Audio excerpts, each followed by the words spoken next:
Hello everyone, आप सभी को ईद की बहुत बहुत शुभकामनाएं। आराम से फेस्टिवल एंजॉय कीजिए, है ना। और अब बात ये आ रहा है कि सर आप आज क्लास क्यों रखे हैं, छुट्टी क्यों नहीं किए।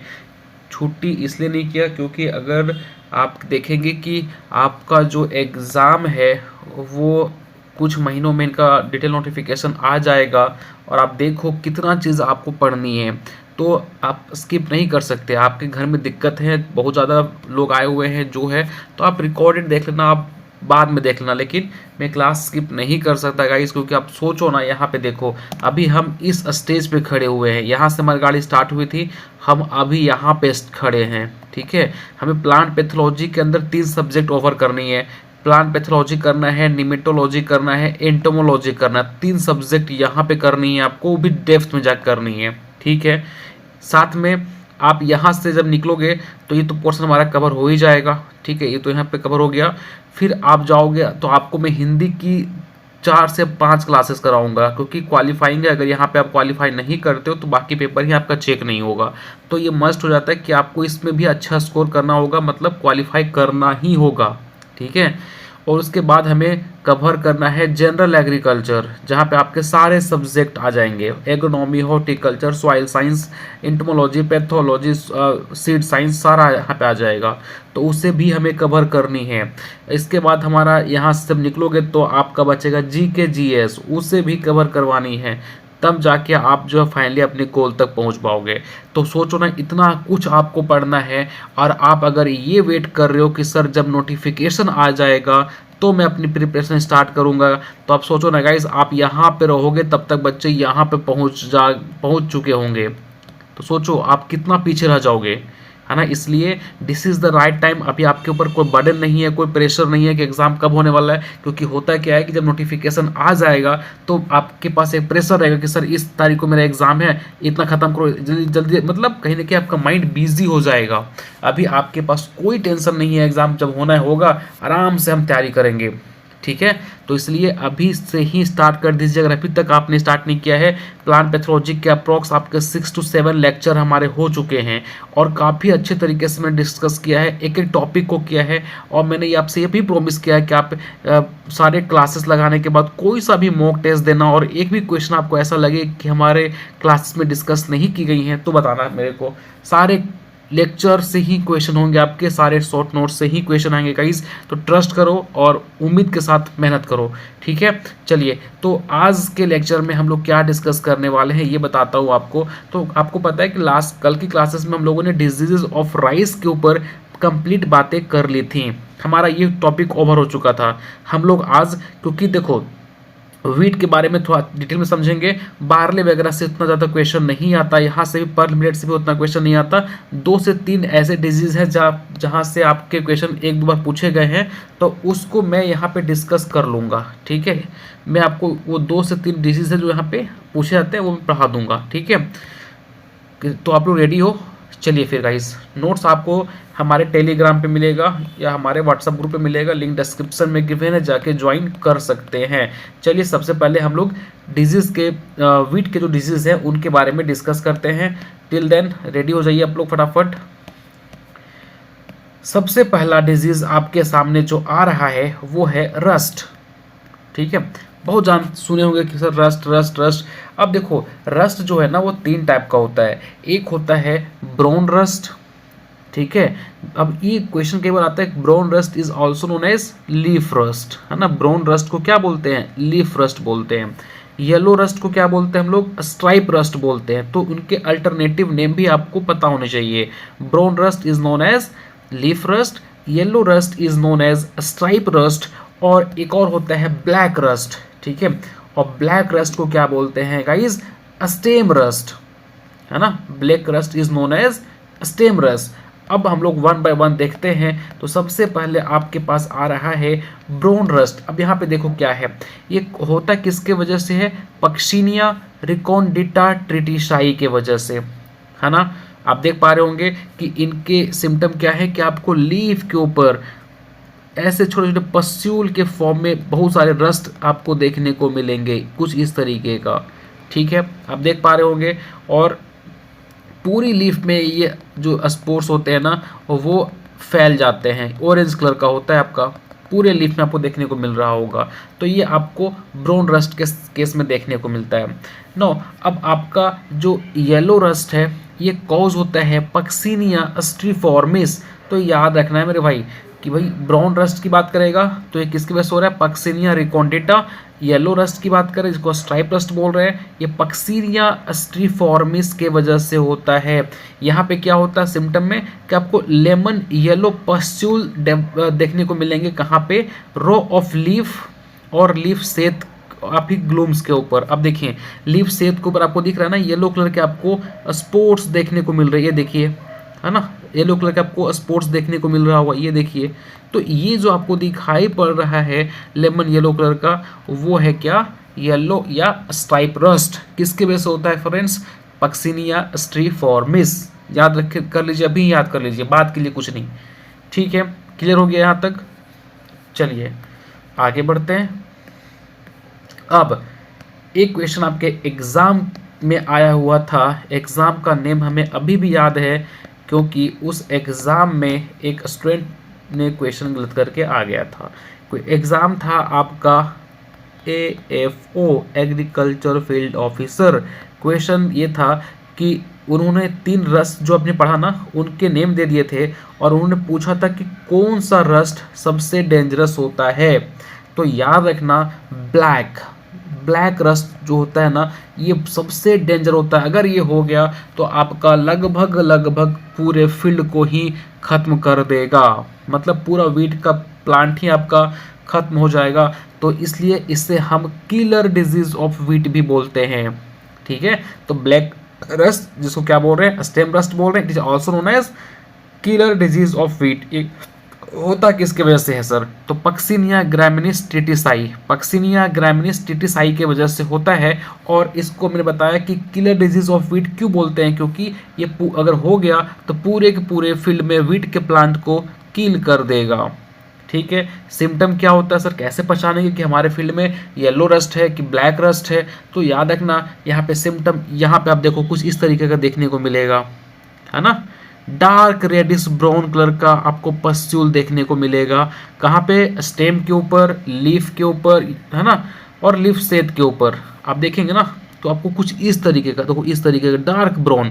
तो जहाँ भी आपको डार्क ब्राउन स्पॉट्स देखने को मिल रहा है, पस्ट्यूल देखने को मिल रहा है गाइस, तो समझ जाना कि वो हमारा ब्लैक स्टेम है, कंट्रोल नहीं किया गया, पूरा का पूरा वीट को ये डैमेज कर देगा। तो अब आप कभी भूलिएगा नहीं कि 3 जो हमने रस्ट पढ़ा उनमें से सबसे डेंजरस रस्ट कौन सा होता है, तो ब्लैक रस्ट होता है। ठीक है, एनीवन, कोई डाउट किसी को, आगे बढ़े। चलिए बहुत बढ़िया, भूलिएगा नहीं बस। अब देखो ये इनकी लाइफ साइकिल ना पढ़ना हमको जरूरी है क्योंकि लाइफ साइकिल से भी क्वेश्चन आता है। तो देखो जो वीट का रस्ट, वीट में जो रस्ट होता है ना ये मोस्टली हमारा एयरबोर्न स्पोर्स होते हैं, मतलब ये एयरबोर्न होते हैं। ठीक है, और ये स्पोर्स जो होते हैं पूरा लाइफ साइकिल में 5 तरीके के बनते हैं। ठीक है, कौन कौन, पिकनियोस्पोर बनता है, एसियोस्पोर बनता है, यूरिडियोस्पोर बनता है, टीलियोस्पोर बनता है और बेसिडियोस्पोर बनता है। दैट मीन्स अगर हम कंक्लूजन निकालें तो भैया रस्ट की लाइफ साइकिल में टोटल 5 तरह के क्या बनते हैं, स्पोर्स बनते हैं। ठीक है, जो कि ये रहे हमारे, उनमें से रिपीटिंग स्पोर हम किसे बोलते हैं, याद रखिएगा, यूरियो, है ना, यूरिडो स्पोर को हम क्या बोलते हैं, रिपीटिंग स्पोर। कैसे याद किया है मैंने, आप यूरियो नहीं लग रहा है कि हम भी कहीं ना कहीं यूरिन का प्रोनाउंसिएशन कर रहे हैं, और यूरिन हमें बार बार करना होता है, जितनी बार पानी पियोगे उतनी बार आपको जाना पड़ेगा। तो ऐसा आप याद कर सकते हो कि यूरिडियोस्पोर मतलब रिपीटिंग स्पोर। टीलियोस्पोर क्या होता है आपका, ये इसको हम परफेक्ट स्टेज बोलते हैं। क्यों परफेक्ट स्टेज बोलते हैं, क्योंकि इस स्टेज में हमारा टीलियोस्पोर जो होता है वो मिट्टी के नीचे चला जाता है और वहाँ पे जाके ये रेस्ट फेज में होता है। ठीक है, मतलब जैसे ही सर्दी का मौसम आता है ये स्पोर आपका मिट्टी के नीचे चला जाता है। ठीक है, और नीचे की तरफ जाके ये सेक्सुअल रिप्रोडक्शन करता है, और सेक्सुअल रिप्रोडक्शन करता है इसलिए इसको क्या बोलते हैं हम लोग, परफेक्ट स्टेज। ठीक है, समझ आ गया। अब ये 5 तरह के जो स्पोर बन रहे हैं ना, उनको याद करने का तरीका क्या है ये समझो पहले आप। यहाँ तक कोई डाउट किसी को? एनीवन?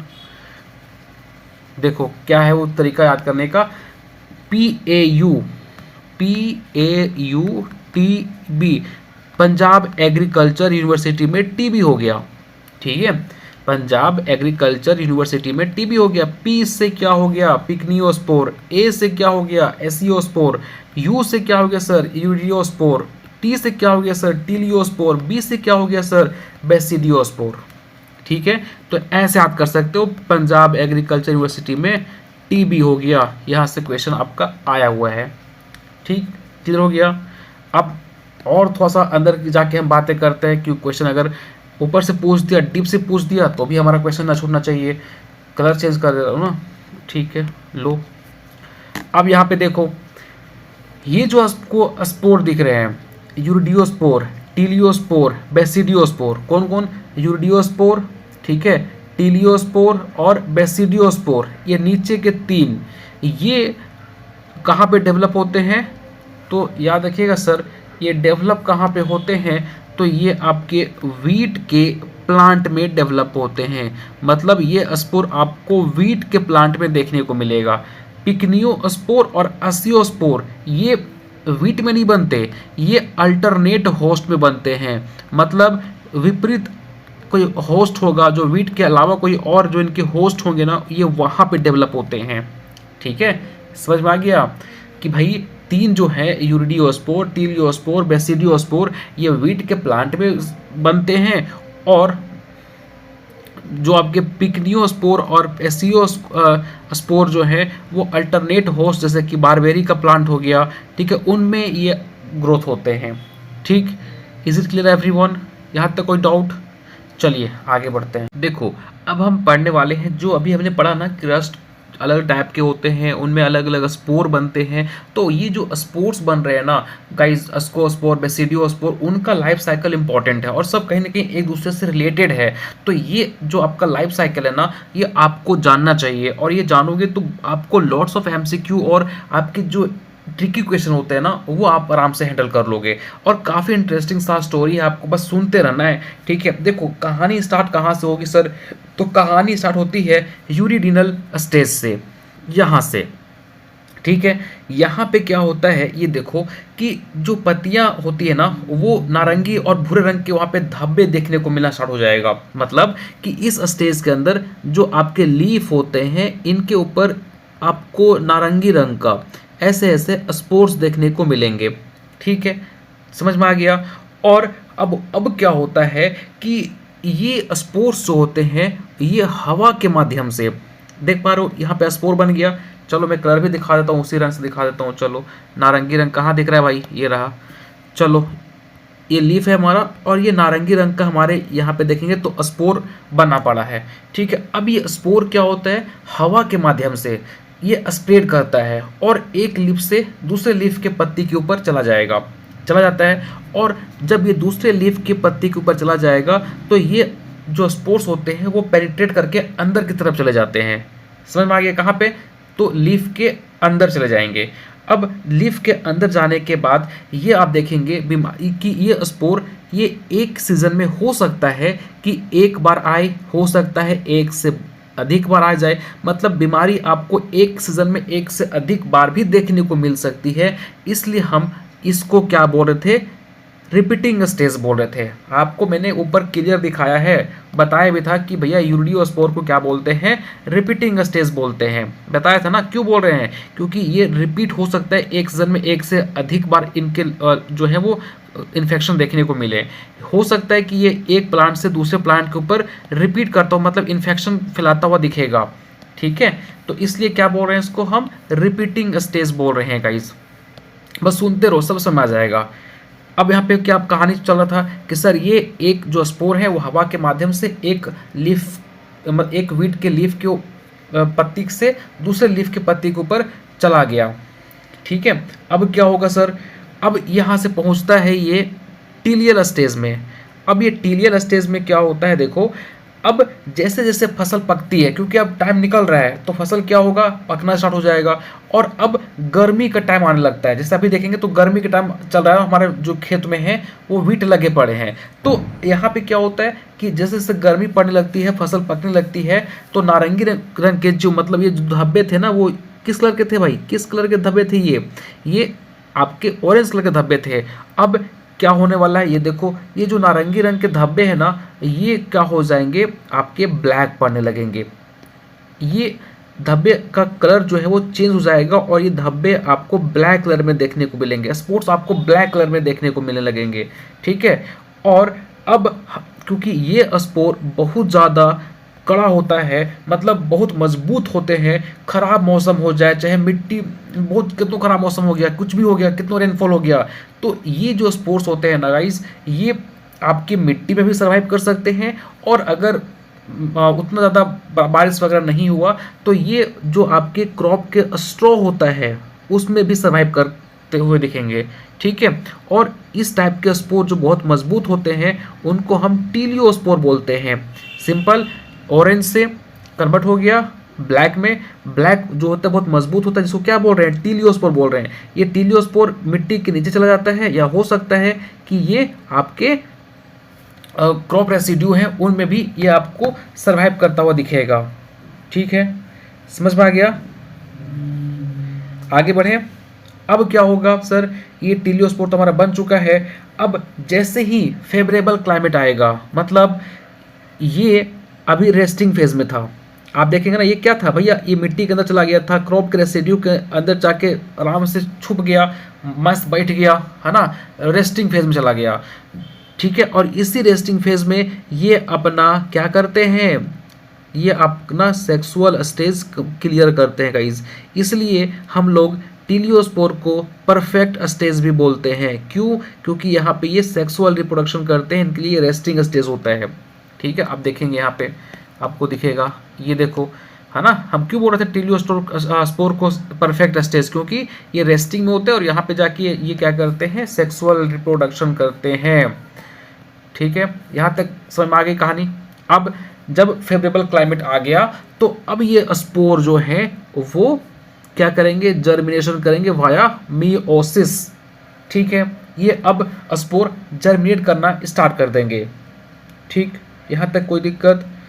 अब क्या होगा कि इनमें छोटी बेसिडियोस्पोर बनते हैं, ये गेहूं को संक्रमित नहीं कर सकते, इसलिए ये हवा में उड़कर दूसरे मेजबान की तलाश में करते हैं। देखो ध्यान से, अब ये जो आपका टीलियोस्पोर जर्मेट कर गया, मियोसिस कर गया और जर्मेट करके क्या बना दिया, बेसिडियोस्पोर। ठीक है। अब ये बेसिडियोस्पोर की खास बात क्या बोली मैंने आपको, कि ये गेहूं में डिजीज नहीं कर सकता। अब ये गेहूं में डिजीज नहीं कर सकता गाइज। अब इसको तलाश होता है अल्टरनेट होस्ट का, कोई दूसरा होस्ट मिल जाए जहां पे हम जाके डिजीज कॉज कर दें। तो ये अब तलाश करता है कोई अल्टरनेट होस्ट का। अब जैसे ही इसको अल्टरनेट होस्ट मिल जाता है, जैसे बारबेरी वगैरह मिल जाएगा, ठीक है, तो अब क्या होगा, अब देखेंगे तो यहाँ पे जो बेसिडियोस्पोर होता है ना, वो पत्तियों के ऊपरी हिस्से में संक्रमण करना स्टार्ट करता है। अब जो इनके अल्टरनेट होस्ट होंगे, ठीक है, मान के चलो कोई बी प्लांट है, इनका ये अल्टरनेट होस्ट है, तो इनके लीफ के ऊपर ये डिजीज कॉज करना, इन्फेक्शन करना स्टार्ट कर देते हैं। ठीक है, समझ में आ गया। अब यहाँ से कहानी आगे बढ़ती है और पहुँच जाती है एसीएल स्टेज में। और एसीएल स्टेज में क्या होता है कि यहाँ पे जो आपके पौधे होते हैं, जो अल्टरनेट होस्ट होते हैं, उनके नीचे की तरफ एसिया बनते हैं। क्या बनता है, एसिया, जैसे मतलब कप शेप के आकार का स्पोर बनता है, जिसको हम एसिया बोल रहे हैं। और यही स्पोर जो होते हैं वो क्या कहलाते हैं, इसको एसियोस्पोर कहलाते हैं। ये कहाँ बनते हैं, लीफ के नीचे के हिस्से की तरफ आपको कप शेप का देखने को मिलेगा, और जिसको हम क्या बोल रहे हैं, एसियोस्पोर बोल रहे हैं। ठीक है। अब ये एसियोस्पोर बन गए। अब ये एसियोस्पोर अगेन किसी गेहूं की तलाश में निकल पड़ते हैं। ठीक है, फिर कोई गेहूं मिल जाएगा, फिर कहानी यहाँ से स्टार्ट हो जाती है।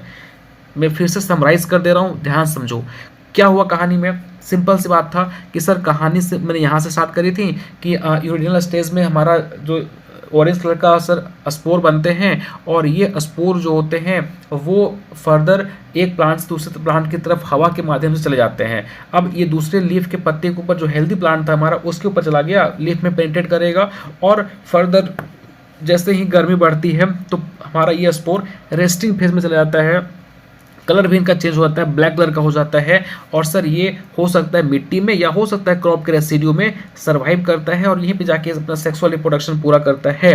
ठीक है, इसलिए इसको हम परफेक्ट स्टेज बोल रहे थे और इसको टीलियोस्पोर बोल रहे थे। जैसे ही अब फेवरेबल क्लाइमेट आएगा ये टीलियोस्पोर जो होता है वो मियोसिस करके जर्मिनेट करेगा और बनाएगा बेसिडियोस्पोर। अब ये बेसिडियोस्पोर जो होता है वो क्योंकि गेहूं में बीमारी नहीं कर सकता तो ये तलाश करता है कोई अल्टरनेट होस्ट का। जैसे ही कोई अल्टरनेट होस्ट मिल जाता है ये लीफ के ऊपर की तरफ जाकर स्पर्मोगोनिया बना देते हैं और वहाँ पे सर्वाइव करता है। ठीक है, आफ्टर सम टाइम ये जो है होता है वो एसियल स्टेज में पहुँच जाते हैं और ये लीफ के है ना ये प्लांट के निचले हिस्से में चले जाते हैं। कहाँ चले जाते हैं? प्लांट के निचले हिस्से में, मतलब लीफ के निचले हिस्से में चले जाते हैं और वहाँ जाके ये एसियोस्पोर बनाते हैं और ये एसियोस्पोर अगेन कोई वीट की तलाश में निकल पड़ता है। जैसे ही इसको वीट की पौधे मिलेंगी वहाँ पे जाके फिर से ये कहानी स्टार्ट कर देता है। ठीक है, तो इस तरीके से ये पूरी लाइफ साइकिल जो है वो चलती रहती है। ठीक है, समझ में आया? आगे बढ़ें। अब देखो यहाँ से आपसे 2-3 क्वेश्चन पूछते हैं। अगर आपने इस पूरी सर्कल को समझ रखा होगा, इंपॉर्टेंट है गाइस, इसलिए उसको रिपीट कर रहा हूँ। अगर आपने इसको सही तरीके से समझ रखा है तो आपसे हम 1 से 2 क्वेश्चन पूछते हैं, आप इसको अगर आंसर कर पा रहे हो तो समझना कि हाँ सर मैंने जो है वो इस कंप्लीट लाइफ साइकिल को अच्छे तरीके से समझ लिया है।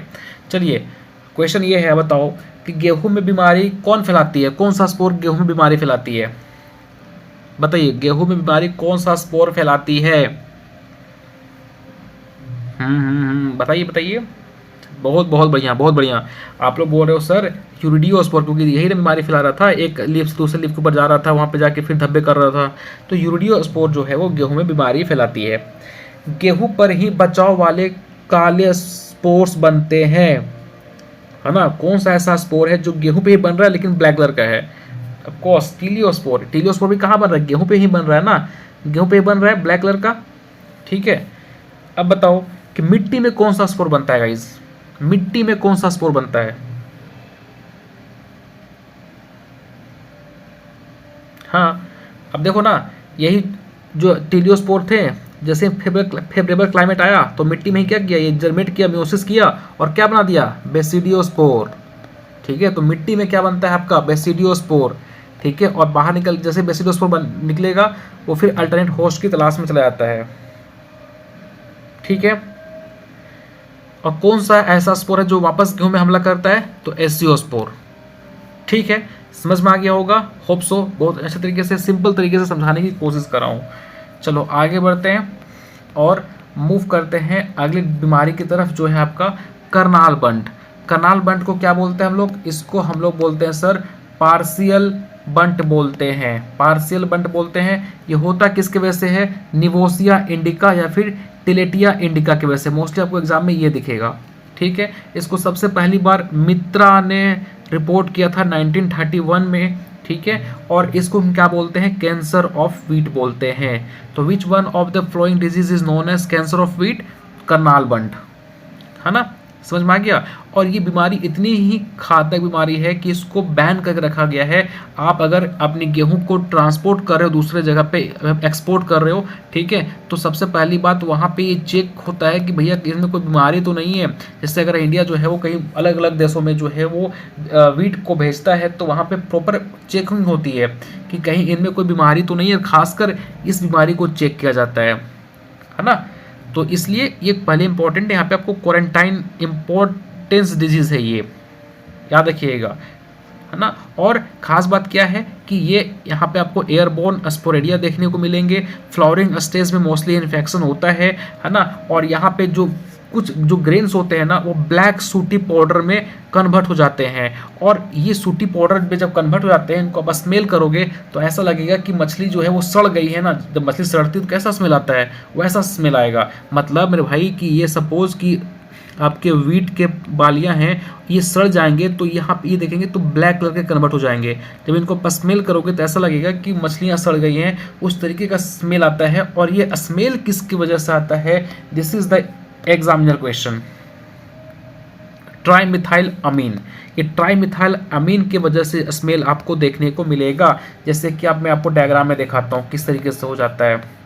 देखो इनमें ग्रेन दिया हुआ है, ग्रेन का पिक दिया हुआ है कुछ इस तरीके का, मतलब यहाँ पे तो ग्रेन का दिखाया है, आप गूगल कर लेना आपको दिखाई पड़ेगा। मान के चलो ये ग्रेन के आपको दिख रही है वीट की। तो ये जब बीमारी होती है ना, तो होता है क्या है कि ये आपके ब्लैक कलर में कन्वर्ट हो जाते हैं। और जब इसको आप थोड़ा सा स्मेल करोगे ना, तो ऐसा लगेगा कि मछली जो है वो सड़ गई है, उस तरीके का स्मेल आएगा।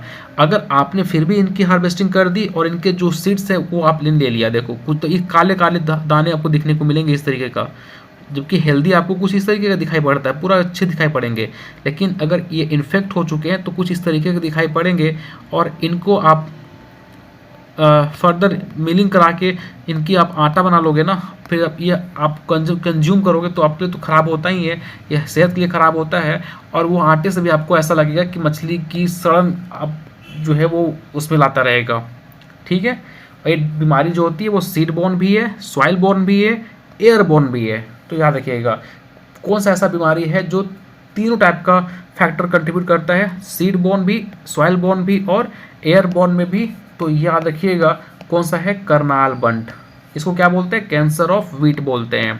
ठीक है, समझ में आ गया?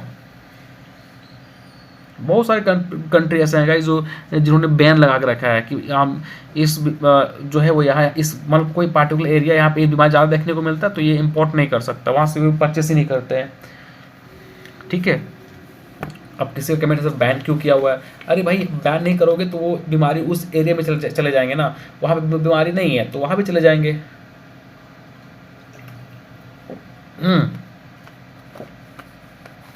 प्रॉपर देखो फॉर्मेट होता है ना, कोई चीज़ को आप बाहर जब एक्सपोर्ट करते हो ना, तो सबसे पहले उसको क्वारंटाइन में रखा जाता है कुछ समय तक। जैसे आपको याद होगा कोरोना के टाइम पे जब कोई लोग बाहर से आ रहे थे तो हम सबसे पहले उनको क्या कर रहे थे? क्वारंटाइन में रख रहे थे कुछ दिन तक। जब वो इन क्वारंटाइन में अगर हेल्दी रह गए तो फिर सही है, उनमें कोई बीमारी नहीं है, फिर उनको हम समाज से जो है वो मिलान करवाते थे, अब आप फिर जाकर अपने फैमिली के साथ रह सकते थे।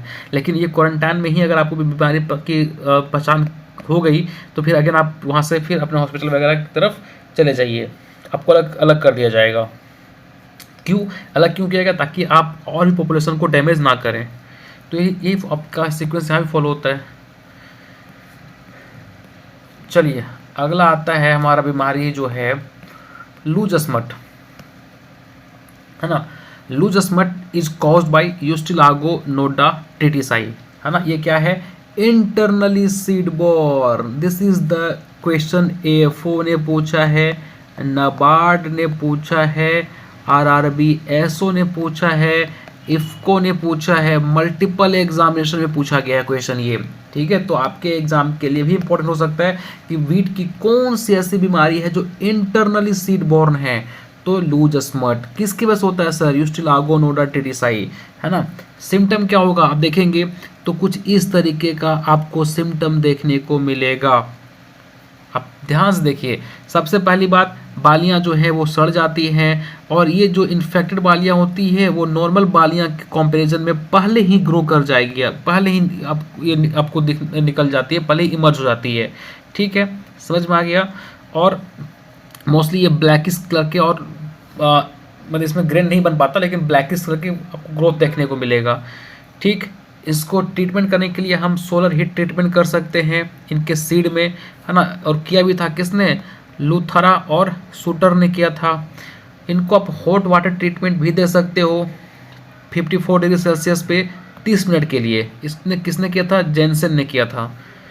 समझ आ गया। तो इसमें आप बस इतना रखना कि लूज स्मट किसके वजह से होता है और ये इंटरनली सीड बोर्न डिजीज है। दिस इज द इनफ, इससे बाहर क्वेश्चन नहीं पूछेगा। पाउडरी मिल्ड्यू, सिंपल सी बात है सर, ये इरिसिफे ग्रामिनीस टिटिसाई की वजह से होता है ना। कई बार ये आपको ब्लूमेरिया टिटिसाई की वजह से देखने को मिलता है, लेकिन एग्जाम के लिए ये इंपॉर्टेंट है, इरिसिफे ग्रामिनीस टिटिसाई। इसमें देखो आप लीफ के ऊपर क्या देखने को मिल रहा है आपको? पाउडरी, मतलब पाउडर ग्रोथ आपको देखने को मिल रहा है। ठीक है, ये इनके सिम्टम होती हैं, और इनको ट्रीटमेंट करने के लिए हम सल्फर का यूज़ करते हैं। ठीक, क्लियर हो गया पाउडरी मिल्ड्यू। अगला आ गया टुंडू डिजीज। ये यहाँ से क्वेश्चन क्या पूछा गया था, देखो बताता हूँ आपको। Tundu disease is known as ear rot disease. इनको हम येलो ईयर रोट डिजीज बोलते हैं। ठीक है, यहाँ पे याद रखना कि ये ऐसी बीमारी है जो कि कॉम्बिनेशन ऑफ पैथोजन की वजह से होता है। जैसे देखो, कॉर्नी बैक्टीरियम टीटीसाई, एंग्विना टीटीसाई, है ना, ये बैक्टीरिया और निमेटोड के एसोसिएशन से ये बीमारी होता है। मतलब बैक्टीरिया और निमेटोड जब आपस में मिल जाते हैं तो ये बीमारी करते हैं टुंडू डिजीज़। ठीक है, सिम्टम क्या होगा कि जो अफेक्टेड लीफ होंगे वो कर्ल हो जाएंगे, मुड़ जाएंगे। जिस पोर्शन में इन्फेक्शन हुआ है वहाँ से आपको स्लाइमी चिपचिपा पदार्थ निकलता हुआ दिखाई पड़ेगा, जिसको हम ऊज बोलते हैं। कौन सा यूज? बैक्टीरियल ऊज। कौन सा कलर का होता है सर? येलो कलर का होता है। जब ये ड्राई हो जाएगा, इसको आप टच करोगे ऊज को, तो आपको ये हार्ड मतलब महसूस होगा, हार्ड हो जाता है ये, है ना। इनके इन्फ्लोरेसेंस भी जो होते हैं आपस में कलम कर जाते हैं, कलम आपस में चिपक जाएंगे। ठीक है, गुच्छा बना देते हैं। मैनेजमेंट करने के लिए आप 20% यहाँ पे फ्लोटेशन ऑफ सीड, मतलब जो सीड्स को है वो आप सॉल्ट में डाल दीजिए, सॉल्ट सॉल्यूशन में, तो ये आपका ट्रीटमेंट हो जाता है। ठीक है, अगला आता है फ्लैग स्मट। ये किसके वजह से होता है? यूरियोसिस्टिसाई। ये कहाँ से बीमारी आई है? ऑस्ट्रेलिया से। सिम्टम क्या आएगा? ग्रे और ग्रेस ब्लैक सोरी, आपको देख पा रहे हो, ग्रे और ग्रे ब्लस जो ब्लैक सोरी आपको देखने को मिलेगा लीफ ब्लेड के ऊपर और लीफ सेथ के ऊपर। अगला आता है हिल बंट। ये आपका टिलेटिया फोइटिडा, है ना, की वजह से होता है, और ये एक एक्सटर्नली सीड बॉर्न डिजीज है। बस आप इतना देखना कि इंटरनली कौन है, तो आप वो इंपॉर्टेंट है। ईयर कोकल डिजीज किस वजह से होता है? एंग्विना टीटीसाई। बस यहाँ पे इतना रखना कि भैया ear cockle disease is cause by Anguina tritici. जितना यहाँ पे दिया हुआ है उससे ऊपर आपसे क्वेश्चन ही पूछा जाएगा। ठीक है, मोलाया डिजीज जो होता है वो हेट्रोडेरा एवेना की वजह से होता है, जो कि सिस्ट निमेटोड है। ठीक, याद रखना। चलिए, अब हमारा वीट खत्म होता है, हम आते हैं अगले क्रॉप के ऊपर जो है बार्ले। अब बार्ले की खास बात क्या है, देखो यहाँ पे ध्यान से, इनमें कुछ ही बीमारी पढ़नी है आपको, सब नहीं पढ़नी है। पहला है कवर स्मट। ये किसके वजह से होता है? यूस्टिलागो होर्डियाई, है ना, यूस्टिलागो होर्डियाई की वजह से होता है। यहाँ पे देखेंगे तो जो हेड होता है वो स्मटेड देखेंगे। ग्रेन जो आपके हैं वो रिप्लेस हो जाते हैं ब्लैक एगुलिनेटेड स्पोर मासेस। आप देखिए ना, यहाँ पे इनको जो ग्रेन्स थे वो ब्लैक आपको कन्वर्ट हुआ दिखाई पड़ेगा। मतलब जो ये इनके जो ग्रेन्स होते हैं वो ब्लैक लाइक स्ट्रक्चर, मतलब ब्लैक में ही वो कन्वर्ट हो जाते हैं। ठीक है, और ये भी आपका एक्सटर्नली सीड बोन है। लूज स्मेट की बात करें तो यूस्टिलागो नोडा, जो कि सेम आपका वीट में है, वही यहाँ पे भी कहानी है। पाउडरी मिल्ड्यू की बात करें तो इरिसिफे ग्रामिनीज होर्डियाई। यहाँ पे आपको मैंने बताया था कि भाई पाउडरी मिल्ड्यू में क्या होता है, लीफ के ऊपर पाउडर की तरफ ग्रोथ देखने को मिलेगा। ठीक है, और यहाँ पे मज़े की बात ये है कि सर पाउडरी मिल्ड्यू अगर ग्रेन यहाँ पे बार्ले में हो रहा है ना, तो ये आपका मोस्टली लीफ सरफेस के ऊपर भी और लीफ सरफेस के नीचे भी, दोनों सरफेस पे आपको देखने को मिलेगा। ठीक है, लेकिन अगर ये गेहूं के ऊपर हो गया तो मोस्टली उसमें आपका ऊपर सरफेस की तरफ देखने को मिलता है। ठीक है, आप पता है ना, बार्ले से मोस्टली क्या बनता है? बार्ले को फर्मेंट करके हम इसके लिए बियर वगैरह बनाते हैं, इनसे बियर वगैरह बनता है, वाइन बनता है। ठीक है, चलिए आगे बढ़ते हैं। डिजीज ऑफ पर मिलेट, तो इनमें क्या है, देखो सबसे पहला डिजीज आपका है डॉनी मिल्ड्यू, जिसको हम ग्रीन ईयर डिजीज बोलते हैं, और ये आपके एग्जाम के लिए इंपॉर्टेंट है, वेरी वेरी इंपॉर्टेंट। तो इनमें ये किसकी वजह से हो रहा है सर? तो ये स्क्लेरोस्पोरा ग्रामिनिकोला किसके वजह से होता है? डॉनी मिल्ड्यू, जिसको हम ग्रीन ईयर डिजीज बोल रहे हैं, तो स्क्लेरोस्पोरा ग्रामिनिकोला। तो यहाँ पे क्या होता है, देखो कि जो फंगस होते हैं ना, वो आपको लोअर सरफेस के, लीफ के लोअर सरफेस के ऊपर देखने को मिलेंगे। जैसे ही ह्यूमिड क्लाइमेट आता है ये बीमारी आपको देखने को मिलेगी, और इनके जो सिम्टम होते हैं वो लीफ के लोअर सरफेस पे आपको देखने को मिलता है। ठीक है, आप यहाँ पे देखेंगे कि जो इनका फ्लोरल पोर्शन है वो कैसा हो गया है, ये देखो इनका फ्लोरल पोर्शन कैसा हो गया है। इसलिए क्या बोल रहे हैं इसको हम? ग्रीन ईयर डिजीज, है ना। आप देखेंगे कि भैया पूरा का पूरा फ्लोरल पोर्शन जो है वो ग्रीन कलर का कन्वर्ट हो गया, ग्रीन के पत्ते की तरह लग रहा है आपको। ठीक है, और इसको हम लोग इसलिए क्या बोलते हैं, ग्रीन ईयर डिजीज़, और ये सॉइल बोर्न डिजीज़ है। चलिए आगे बढ़ते हैं। अर्गट, मैं बताया था ergot poisoning saint Anthony fire. आपको मैंने आपके टेलीग्राम के ऊपर एक 3 मिनट का वीडियो में लेक्चर मैंने भेजा है, वहाँ पे मैंने कंप्लीट बताया कि अर्गट पॉइजनिंग क्या होता है, हाथ पैर में स्वेलिंग हो जाता है गाइस अगर आप अर्गट पॉइजनिंग वाले आटा वगैरह फिर उनकी रोटी वगैरह खाएंगे तो, ठीक है। और ये किसकी वजह से होता है, क्लैबिसेप्स फ्यूजीफॉर्मिस, ठीक है। और ये सीड और सॉइल बोर्न डिजीज़ है। पहली बार ये एपियर होता है ईयर के ऊपर, हाँ आप देखेंगे ईयर में, ठीक है। और ये मतलब अरे भाई आप प्लांट्स में देखेंगे ना तो उनके भी ईयर्स होते हैं, ऐसा नहीं कि हमारे ईयर में हो रहा है, ठीक है। और ये हनी कोम लाइक पिंकिश लिक्विड आपको यहाँ से निकलता हुआ दिखाई पड़ेगा, आप देखिए पिंकिश कलर का दिखाई पड़ेगा, ठीक है। लेटर ये पिंकिश लिक्विड जो होते हैं ना वो ब्राउन और ब्लैक अस्केलेटोरिया में कन्वर्ट हो जाते हैं, ठीक।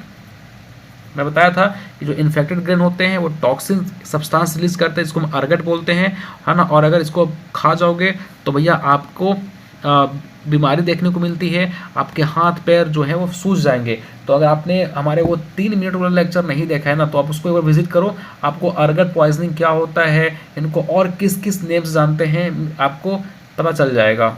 वो हमारे आपको टेलीग्राम में मिल जाएगा, मैंने टेलीग्राम पे डिटेल में बना के डाल दिया है 3 मिनट में। चलिए अगला है अस्मट। अब अस्मट में क्या हो रहा है ये देखो, ये किसके वजह से होता है, तो ये आपका टोलियोस्पोरियम